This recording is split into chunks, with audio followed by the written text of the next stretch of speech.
learn how to create a loan amortization in Excel. So we're given the principal of 1 million, interest per annum is 12%, number of years is 5. So the number of months that we are paying this loan for a year times 12, I'll get 60. Now I need to create the monthly payment for this loan using the PMT function. But before we start, we need to understand how Excel treats the principal, interest, years, and number of months. Now, in Microsoft Excel financial functions, the principal is treated as present value, denoted as PV. Interest is denoted as I, while the number of months is denoted as NPER. Now, to create the monthly or to calculate the monthly payment, we use PMT. So payment per month, I'm going to put here payment per month using the PMT function.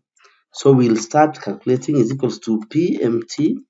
The PMT returns the payment for a loan based on constant payments and a constant interest rate. So I'll press tab, then click FX to get the function dialog box. Now, the rate that we are calculating that loan is amortized per month, but the interest rate is per annum. So on this, we are going to click on the interest and divide by 12 to get the monthly interest. NPER is number of periods, which is we are going to pay this loan for equal monthly installments for 6 months. The PV is the present value, is the total amount that a series of future payments is worth now. So PV is 1 million, while FV is future value. So we are going to pay this loan to 0. Then the type is optional, but we will always type 0 or 1. So I'll type 0, leave it like that, then click OK. Now the PMT is a negative value. I'm going to put a negative before this so that it can give me a positive value. So this means we are paying this loan 22,245.45 per month. So it means the total interest we'll have paid, or the total principal plus interest we'll have paid at the end of period. So I'll call this principal plus interest will be is equals to monthly payments times number of payments, like that, and I'll get that we'll pay total of 1,334,666.86. It means the interest for the period will be calculated by subtracting the principal plus interest minus the principal there. So that is total interest for 60 months. Now it's our time to now create the amortization schedule. So I'll start from F here. I'm going to write number of months. So number of months, populate 1 to 60. So I'll type the first 1, 2, 3, or just simply use the fill function by typing 1 there. Click home, fill, then series. Under series, I'm going to fill this as a column, and the stop value is 1 and stop at 60. Then I click OK. So this will fill automatically to 60 months. The next one will be now the principal. So principal, and the principal is the 1 million that we are starting with. I'll click there and then enter. That is now, this is the starting balance.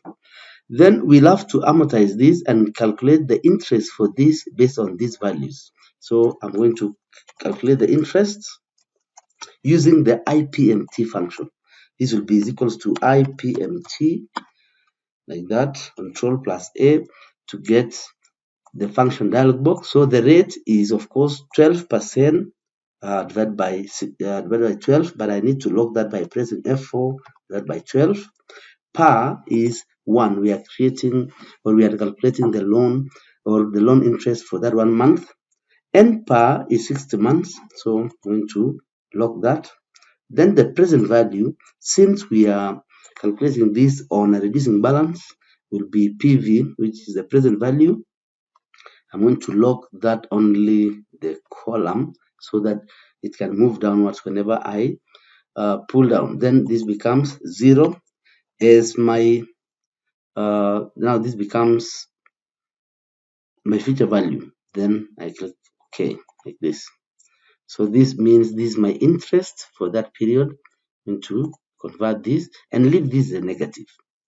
So the ending balance for that month will be the principal plus the interest. So ending balance will be is equals to the principal plus the interest. Since the interest is negative, I'm going to say minus interest to get the ending balance for that month. Now, once we have this, we need now to make the payment for the first month, which will be the PMT, or I'll just type here payments. And already we have the payment as this value here, 22,245. So I'll pick this and pick that 22,244 and lock it, since we are making equal payments over 60 months. I'm going to populate this downwards so that this is picked all the way to month 60. Once I'm done, now the ending balance, or let me call this loan balance after payments. So this is a loan balance. This will be now the ending balance less the payments. Then enter. So I'll get this as the loan payments. Now this forms our balance for the next month or the next period. So I'll come here, pick the 987,755. Then this becomes our loan balance. Since I didn't lock the PV here, I'm going to copy this downwards by double clicking once, double click this once, double click the ending balance once, and double click the loan balance once, so that you'll see that the interest will reduce as the principal reduces, so that at month 60 we expect that the ending balance or the loan balance is 0. Thanks for watching.